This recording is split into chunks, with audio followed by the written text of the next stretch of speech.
Welcome back, everybody, for Business and Life Stories with James and Mike. This week with us, we have Brandon Higgins and Joshua Diskian, both here in Austin, Texas. And they're running a company called Maxine's Microgreens. Now, you might think you know what kind of people run a microgreens company, but I'm going to hopefully broaden your horizons on that thought process. Joshua, you didn't start out as a microgreens guru. What did you do for the last 8 or 9 years or so? Yeah, so after high school, I was pretty much in boot camp right away in the Marine Corps. And I did the Marine Corps for about 8.5 years. And after I left the Marine Corps, I started firefighting down in South Texas. And, I was really looking for something different in my life. I was looking for freedom. And the way that I went about doing that is I quit my job. I went to college and I was just going to use my GI Bill and figure it out. Well, during that time, I'd actually flown to Central America, Costa Rica, for my best friend's wedding. And that's where I met Brandon, who's my best friend's cousin. And during that meeting, I found out that Brandon owns a microgreen company. And, I was going to school for international business. I had started a little marketing company, just a little LLC. And I just wanted to do something different where I didn't have anybody telling me what I needed to do and just wanted that freedom. And I asked Brandon, I was like, hey, can I do some marketing for you? And he's like, yeah, why not? And I was like, can I come sell for you? Like, you don't have to pay me. I just want the experience, The best part. Free labor. Yeah. And, I just wanted that face-to-face experience with people that weren't wearing green is how I like to say it. And I felt disconnected from civilian life and who I was as a civilian. So I used that to really bring myself back into this world. And, after a couple months, I just fell in love with it and just teaching people about the benefits of microgreens. And at that time, we were selling microgreens in their vegetable form. So just in their baby sprout form. And it wasn't a huge operation. It was just something on the weekends. And I was like, yeah, let me take over this. And I started gaining more and more traction with it and taking on more and more responsibilities. And eventually Brandon asked me to be his partner. And then I was just like, of course. So I quit school. I felt that my time was needed growing this company because I really felt that we had a chance to change, thousands or millions of people's lives through nutrition. I didn't know how we were going to get there, but everything that I've ever done in my life, I want to do it to the extreme and be the best that I can be. And Brandon is very like-minded as far as his ambition in life. And we just believe in ourselves and we believe in this company that we can reach people through microgreen nutrition. And the reason why that is so important right now is because we're losing the nutrient densities in our soils. You go to HEB, you go to the organic food section. What's there? It's 2 bell peppers and like some hard avocados. And I'm like, cool, thanks guys. So they got more than that, but I live in San Marcos, and that's some of the food density we have for organic foods. And I just felt so good given to my community and teaching them about nutrition and teaching them how to get this nutrition through microgreens, which are up to 40 times more nutrient dense than their adult counterparts. And the way that we grow really puts those nutrient densities in there. And we are very consistent because we do have a fully enclosed automated grow house. So yeah, and when I had got out of the Marine Corps, one of the big things that I really fell in love with microgreens is that I was completely depressed. My body felt broken. I was broken mentally, spiritually, and physically, even though I had, quote unquote, the perfect job. I was working federal fire. But it wasn't for me in the end. And I got my mind right, I got my body right, and I got my spirit right through good nutrition.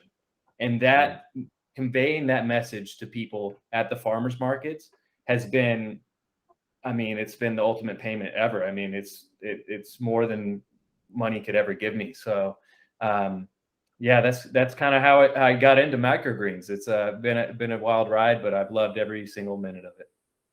I want to explore more about the marketing, but first, that's Brandon. You're a graduate at Texas A&M in mechanical engineering, which is really one of the best engineering schools around. And anyone in the audience that wants to send complaints, we're going to ignore them. Anyway, but you didn't start out as a microgreen guy. I mean, there's no degree in microgreen engineering. So how did you get into this? Yeah, so I've always been very like product line oriented, very like systems oriented, make things efficient where they can be efficient. And so going through A&M, did mechanical engineering. I actually minored in petroleum engineering. And so right out of the gate, I went to work for Baker Hughes, which at the time was like 84,000 employees strong. So I was an engineer with them for a couple of years. Like there's nothing, I don't know why I say nothing. The Marine Corps probably shapes you pretty well. But the oil field is another sector of life that's pretty rough. Maybe not as rough as the Marine Corps, but pretty rough. So it really shaped me into like, get that engineer mindset, and you can't just be this introverted person. So you go to some like the oil field, and it really opens you up. You become extroverted. You know how to deal with people socially and just the environment. So oil field crashed, and I decided to take my degree into commercial HVAC, building automation systems. And so leveraging my degree there, I started programming these large network of systems in just commercial buildings. Been doing that for 5 years. And I kind of stumbled across microgreens about 1.5 years ago now. And I was just watching some YouTube videos about it. And I started noticing like the nutrient densities that are involved and of course the high profit margins that are there. That was a real intriguing part. And I saw everyone step-by-step guide how to make microgreens. And I'm like, you guys are missing the mark. You have no idea what you have here. You have no idea how to actually take this product and mechanize it, mechanize the system around it, grow dollars in your garage without you being there. And I knew right out of the gate, I was like, I developed a system like that week. And I experimented with the YouTube method of how to do microgreens, which is extremely labor intensive. And in my opinion, not a scalable solution. Even though people have scaled up and they have armies of people with like little scissors, it's pretty hilarious. Yeah, and so I tried it for two rounds, and I'm like, I will never do this again. I need to mechanize it now, or I'm out. And so I did. I took a bunch of like OSB and some pond liners, and I just created a huge system that was all automated. I mean, I leveraged my background of commercial buildings, and so I know the basic concept of just like logic and relays and programmable controllers. And I didn't even have to go to that advanced step of what I do day by day. I just took some very simple control mechanisms, and I made a very cheap, very economical process that's very passive. So I know the complexities of a lot of mechanical systems out there, and I knew what pitfalls to avoid right out of the gate because I've seen it firsthand. So I made a very passive system that's very fail-safe. And I mean, we're still using it today. It's been like over 1 year, and like nothing is broken on it. And so as I did this, I was like, hey, look, guys, I'm growing money in my garage. I'm not even here. Like I have a full-time job. I'm spending 60 hours a week doing my building automation job. I just come here at night and just make sure nothing's blown up. And I started controlling more and more parameters to get better and better products, all automated. And then I soon started noticing that our customers that would buy this product at a farmer's market, that was our first sales channel, was just farmers markets. They were reporting these like medicinal benefits. And they're like, yeah, I took your radish and like my mental focus is just so much better, or my joint pain is gone, or my bloat in my gut has been reduced. And that's something I haven't been able to achieve in 3 years. And the list kept going on and on. And so the automated system is what created the high quality green. And that was just by sheer accident. again, I was just trying to grow some like high profit margin sprouts, and then I stumbled upon this medicinal, sprout. And so what I found it difficult was to really differentiate ourselves in the market. We have this microgreens grower down here, and he's growing these, in my opinion, very low quality greens. I'm sure they're still nutritionally dense, but like shelf life of 3 days, or the flavors just aren't there. Where people are coming back to me saying like, your product's been in my fridge for 3 weeks and it's still good, or the flavors are unlike anything I've ever tasted in my life. And something I've learned is like flavors, shelf life is all indicative of nutrient densities in these greens as well as quality. But it was really hard to differentiate yourselves because, oh yeah, just another sprout grower. Like I have some diehard customers that were sending people super skeptical. Just like, I've been eating microgreens for 4 or 5 years now, and there's no way they're going to do this to me. And I'm like, well, just like, here, take a chance, buy mine. And they come back the next week, just like, you've changed my life. I would have zero clue this was a thing. And so when people view our product, they don't view medicine. So I had to figure out a way, how do I present this in a medicinal way? And that's when I figured out like pharmaceutical freeze drying practices. And so I pulled the trigger on that. I dropped a lot of money on this pharmaceutical freeze dryer. And I told my wife, I was like, well, if it doesn't work out, we're just going to eat space ice cream for the rest of our lives. So we ran our first batch, and the effects that we felt were so much greater than just the raw greens. And so there's like something that happens during the freeze drying process that really heightens some of the components of the greens. And the first time I actually took one of our products, it was our fenugreek, and I took a big spoonful of it. And I was like, okay, this is the equivalent of about 2 ounces of fenugreek, which I've eaten before, and I'm just fine. So I eat this spoonful of fenugreek, and it knocks me to the ground. Like, I had so much intense blood flow in my body. Like, the first 2 hours were great. I had this huge hormone rush, and my testosterone levels were so high. And I was just like raging, like, yeah, this is the greatest thing ever. And like my libido went through the roof. And then 3 hours goes back, and my brain is flooded with like blood flow and this pressure, and my body is just so hot. My metabolism is through the roof. It actually like bedridden me for like 18 hours. I couldn't even move. I couldn't even talk. It was horrible. And I got out of bed the next day, and I was so dehydrated, and I like ate a couple bites of oatmeal, and I like puked my soul out.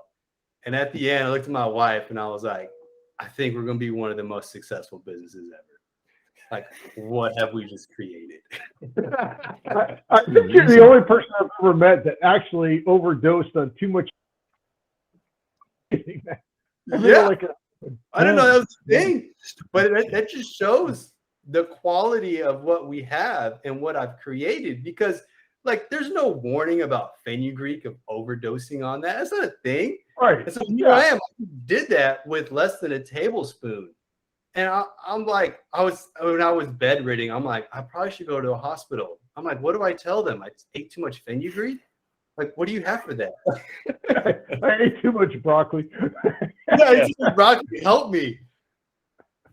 And so that was my progression. Just like the perspective of mechanical engineering and automation to the microgreen world, just to automate the process. And then we stumbled upon this medicinal product that now we've repackaged. We've done our own freeze drying processing. We've created something even greater than what we started with through the freeze drying process. And we're changing people's lives. I mean, we just have reviews. I have people that have told me they have scaled way back on Adderall. The majority of people quit coffee in like 10 days. It's nuts. I just had one woman come back after 10 days of taking one of these. She's like, I'm down to 1 cigarette a day, and I'm probably about to quit. And it was like, I can't even make this up. People just come to me with these responses, and they're giving me the testimonials. So, yeah, there's something in the microgreens then that is triggering some kind of chemical changes in the. Don't need the other substances, or they don't crave them. Right. They're getting their Is that happening, you think, because of the concentration levels are higher? Because I know I can't eat enough vegetables in a week to overcome the fact that my body still wants chocolate once in a while. Right. You're exactly right. And so is it a concentration issue? Yeah, it's a huge, so like Josh was saying, some of these, like the radish microgreen has 40 times the vitamin C concentration pound for pound than a radish. So very high concentration levels when harvested at the right time and when grown correctly. So if you cater to the grow like we have and you harvest it at the right time, then you have this like little micronutrient packed sprout that's just full and flourishing of these vital nutrients your body needs that it never gets. Especially like the big vegetable, I call them macro vegetables, like a head of broccoli. I mean, that has like very, very small trace amounts of what's called sulforaphane, where in a broccoli sprout, you have like massive amounts of sulforaphane. That's an antioxidant that you really can't get anywhere else. I mean, there's like probably two other places in a broccoli sprout. And they've linked this antioxidant to really preventing cancer. Like it's very strong. Broccoli microgreens is not considered superfood because of it. And so when grown correctly and harvested at the right time, you get this amazing nutrient-packed vegetable that I don't think anybody really even realizes is out there.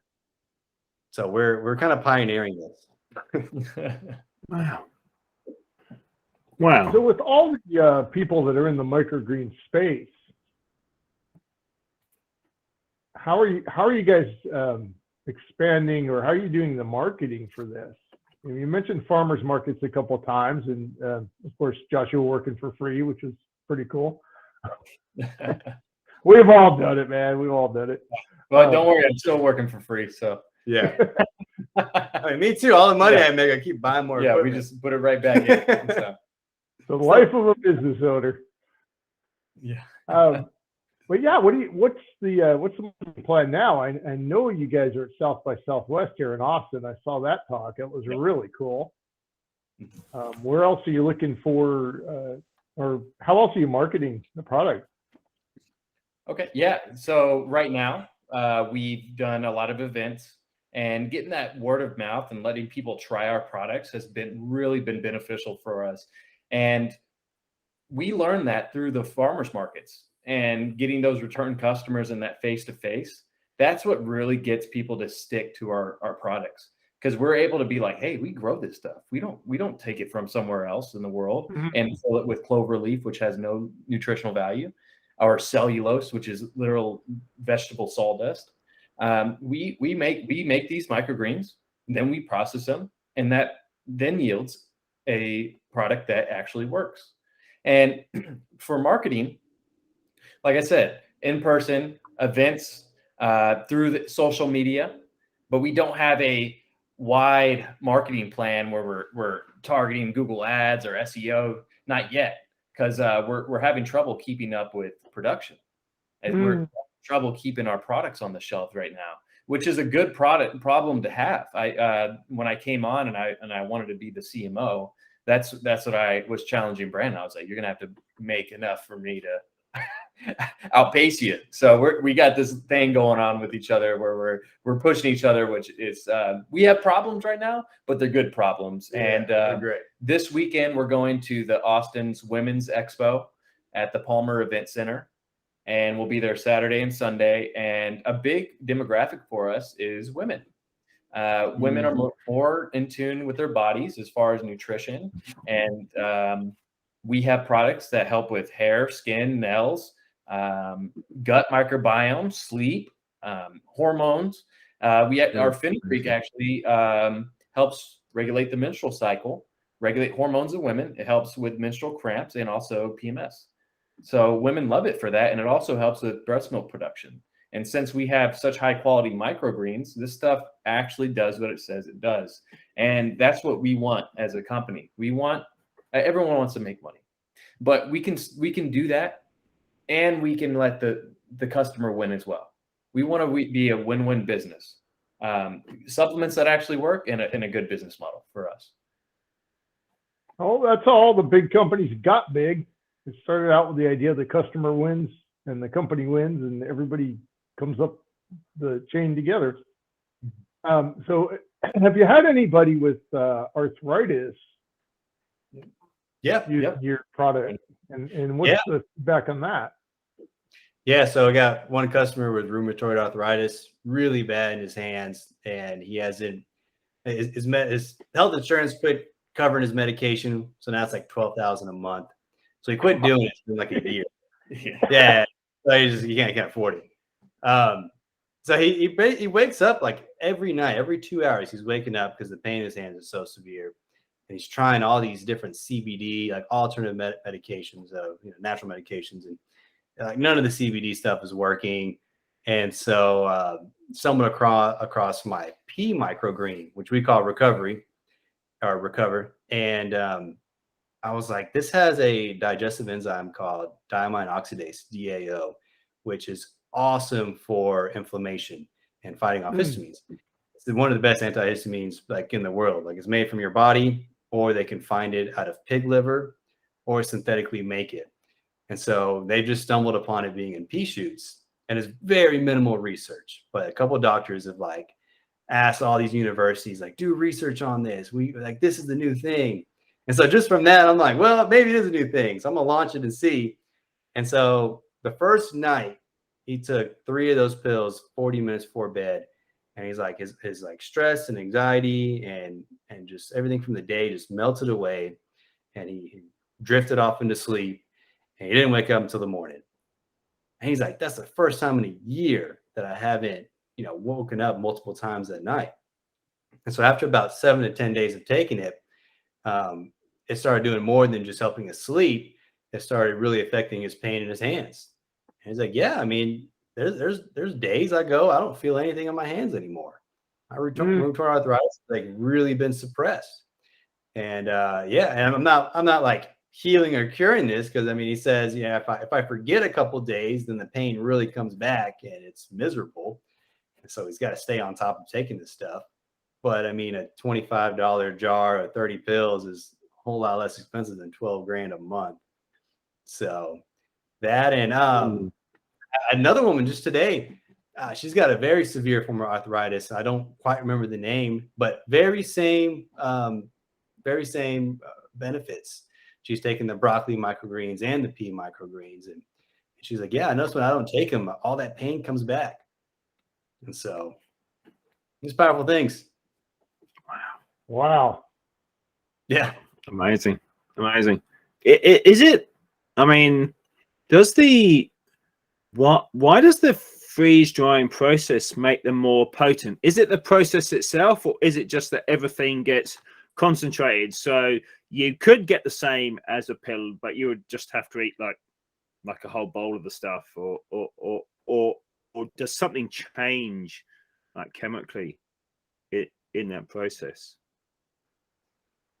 Yeah, so definitely the fact that it's all compounded down into a powder, you're getting more than you'd normally eat.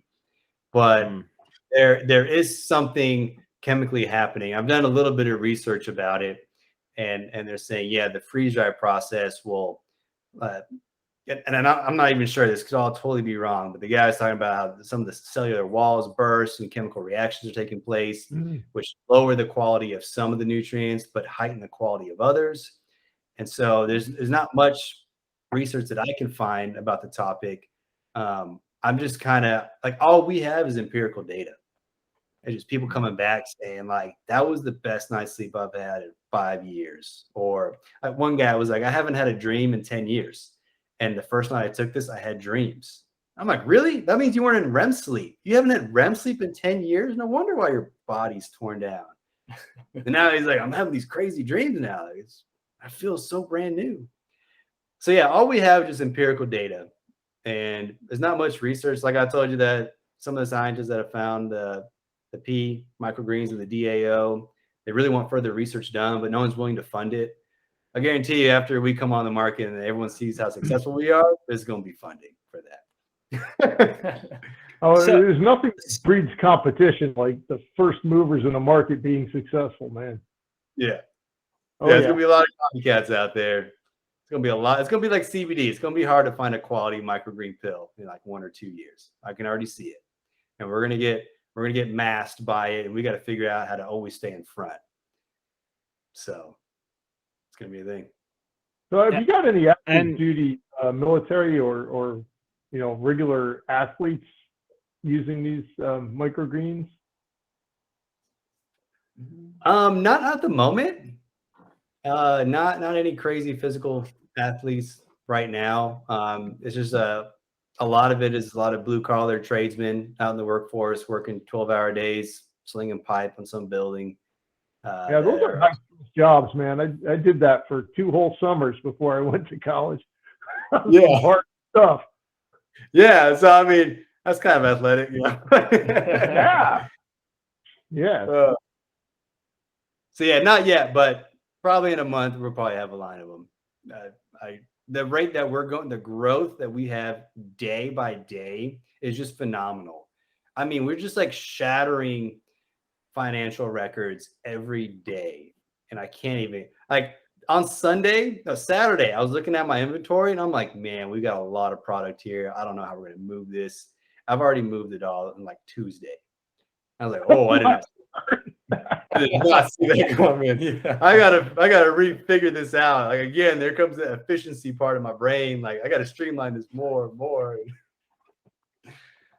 Oh yeah, that's a classic between production and marketing, because now your marketing guys see like, I told you I'd make that happen. Yeah, exactly.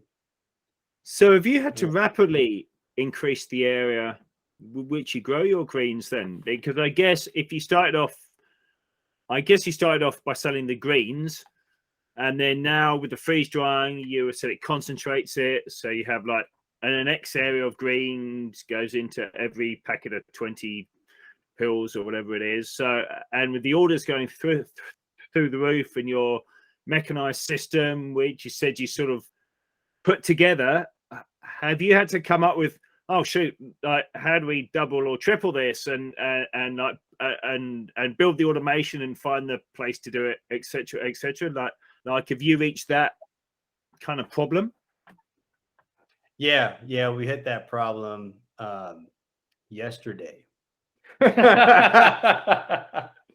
So we have a building that we were building to just grow more greens in the anticipation of us bringing on like restaurants and grocery stores for our microgreens. So we've been building this, and now we're like, whoa, now we're changing directions here. Like we're still going to build this for the greens, but we just need them now. So the biggest bottleneck of the operation is actually the freeze drying process. And so I now need to have this army of freeze dryers lined up. But definitely the system that I created for the greens is very modular in design. And so it's very scalable, because I approach this whole thing with efficiency and scalability and profitability in mind. And I'm really glad I did, because now I'm about to just hit the duplicate button a bunch of times in this new area that we're in. And yeah, I mean, like just the other day I was looking up conveyor belts for the system. It's gonna be a little Amazon warehouse of microgreens now. Are you still doing the raw greens, or is everything now focused, because of obviously the superior health benefits, is everything into the capsules? And Yeah, everything's in the capsules now. We were sad to go away from the raw greens. We had a lot of customers who were not too happy that we've moved on from that. But that is something that we can bring back later on, and that can be a vertical for us. But we need the infrastructure for that, and for it to be profitable and scalable. Because trying to get in these grocery stores and trying to get in Whole Foods, trying to get in H-E-B, I mean, it's like here's your profit margin. It's like chop, and it just, with the manpower that we have right now, this is just a smarter solution, and we can reach a bigger demographic.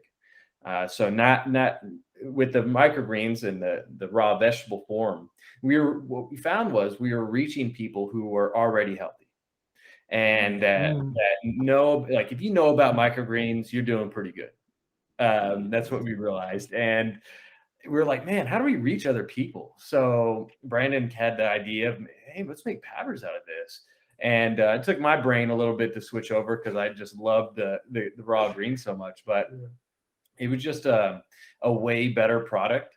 And it's just, and the reason I say that is because instead of maybe 10% of Americans, we can reach, 90% of Americans now. I mean, the supplement market in America is a $49 billion market, and that's just here. So capturing, 0.01 of that, I think we're doing pretty good. So, yeah, I mean, our whole reason for doing this was make money, but also to give people the nutrition that they need. And this is the best way to do that is within our culture. I mean, we want the pill. It is what it is with Americans. And I don't blame anybody for it. Me too. I want the pill too. So, and they work. So I guess,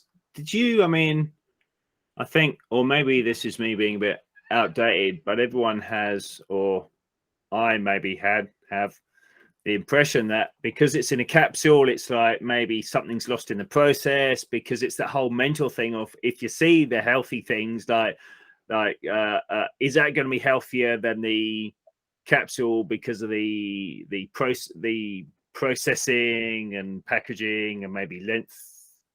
But what you're actually saying is that you kind of stumbled across where it almost enhances it, which is kind of like a brain shift, isn't it? It's like it's almost like that kind of that sci-fi, like stepping into the future and saying, no, you don't eat proper food. You can eat even better food, like through these little capsules, which is really amazing. That to me is like quite a mind shift. And the advantage of having these powdered supplements compared to something that comes out of a pharmacy is the bioavailability of nutrients and how our body assimilates those nutrients. So I might get a pill that says 5,000 the vitamin C, which is probably mostly ascorbic acid, or 5,000 the amount of vitamin B. But at the end of the day, most of those supplements just end up being expensive pee. And our supplements, your body recognizes that it's just food, and it is just food. All we put in there is our microgreens ground down after we freeze dry. So your body knows what to do with that. Your body knows how to assimilate that. And since what my theory is that we are so nutrient deficient with our diets that being nutrient sufficient is almost like being high. Really? Yeah, it's a lot of work to get there with a normal diet. Eating clean and eating healthy, it's still a lot of work to get the proper amount of nutrients. Yeah, in today's foods. You're exactly right. So when you actually, like he's saying, nutrient sufficient, I mean, you're just like in this weird euphoric state where your serotonin levels are just skyrocket high and you're kind of buzzing. That's why I'm having people quit coffee, quit cigarettes, quit Adderall, because they're like, this is actually a better high, being alive and having the nutrient. And, kind of add on what you were saying, how you think a pill is degrading in all of our minds. That just really shows you the supplement industry of how much filler is in these things, as opposed to the real thing. When you have a pill that is strictly the raw ingredient that isn't, chemically synthesized in a lab, I mean, now you're getting something real. And so that's another thing we got to combat. But everyone is so brainwashed with a pill that it's been pretty easy for everyone to accept this. And so, and then once they try it, I mean, they're just like, you guys have changed my life. And it's just spreading like fire. We just started a couple of fires, South by Southwest. I started a small fire in Houston with this holistic healer. And now we're going to start one here in Austin with the women's health. And already 2 of the avenues that we've done has just spread. And now I'm getting that Houston sales channel is already lined up with a person in Minnesota who she wants to start carrying this line. And they're talking about hooking me up with their distributor so I can reach nationwide. It's like, geez, like, why would we pay money for billboards and Google ads? Like, why? We got people doing it for us. Yeah, I mean, that's how they grew Are out. there any Go other ahead, products? Are there any other products which have kind of living material in a capsule, or is this something totally kind of totally unique, or have other people maybe stumbled across a similar thing in maybe another section of the health industry? Yeah, there are a handful of microgreen powders out there that you can Google it, and I mean, there's a handful of people, and I've kind of watched these companies, and I've seen they keep changing their product line, they keep repackaging and repackaging, and the prices are very high, and it's like that's so indicative or indicative of how they're doing this. Your prices are that high, and you keep changing your product. That tells me that your products aren't working initially, and you're having to repackage them.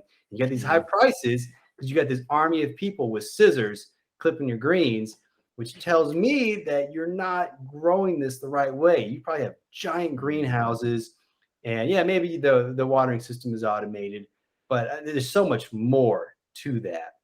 And so I'm seeing companies out there with the same type of product, and they might be successful because people are just used to supplements not really working. They just take it because they're supposed to, but nowhere near the quality that we have. And so, like I said, we're pioneers in this. How are you And guys? I guess, sorry, Mike. Sorry, mate. Well, this is the great time delay between Austin and New Zealand. Go ahead, James. Now, I was just going to say, just finishing off along that avenue with my inquiring mind. What about kind of the spirulina and the chlorella market and whatnot? Because obviously they've been around for years or even decades. Obviously, one's a sea vegetable and whatnot. But where are the parallels, or where are the differences, or is it a whole different kind of set of health benefits, or is it great that that's opened the door and then you're going to kind of leapfrog it and go through the door and just explode the room? Where do you see that?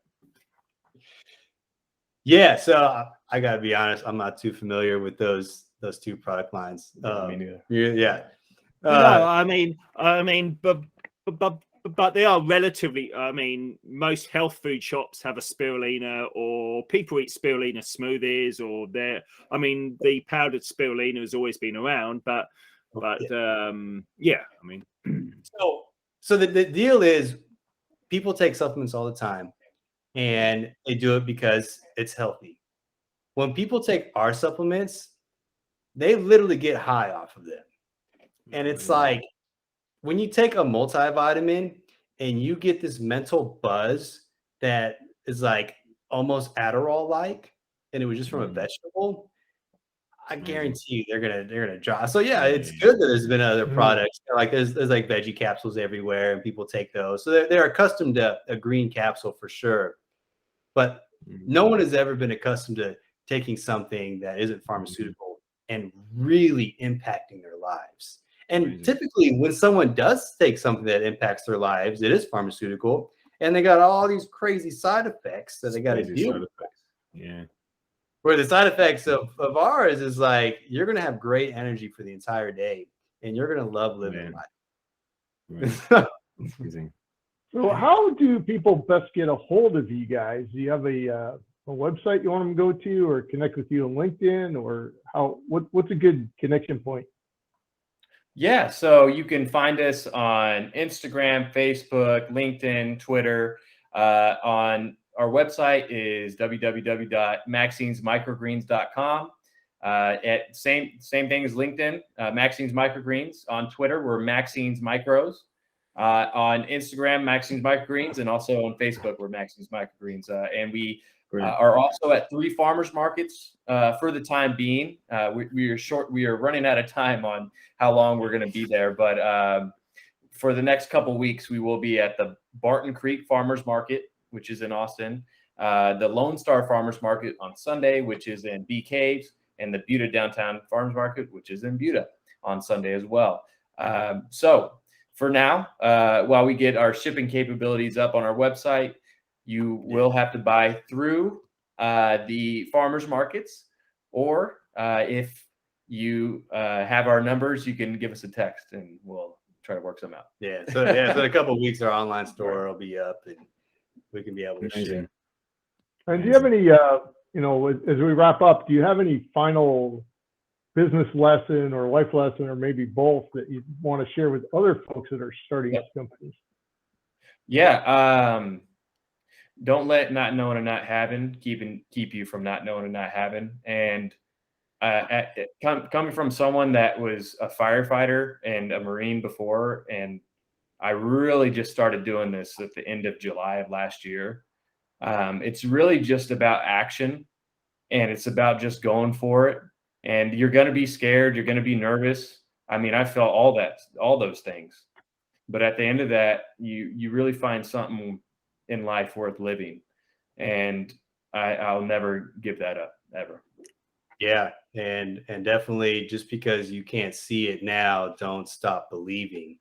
And there's been many times where, you know, we were up in the grow house till 2 a.m. harvesting something. And I'm just like, man, even with all this automation and scalability, it's still not panning out like I wanted it to. But I know there's something here. So just not giving up. And then like Josh said, like, don't let fear guide you in life. Take action and just keep pursuing, and then adapting. You know, I realized our microgreens, it's very hard to differentiate with other microgreens. So how did I adapt, and how did I differentiate myself? So adapting too is a big one. Just keep troubleshooting. It's like, what was that Martian man with he's like, you solve enough problems, you get off of Mars or something. Yeah, the movie The Martian, that was great. Yeah, Martian. Yeah, solve enough problems, you get off of Mars. Same thing. You just gotta keep solving problems until you get there. All right, well, we look forward to you guys being a really successful company, and thanks for being with us. Thanks, Thank Mike. you. Thanks, Jay.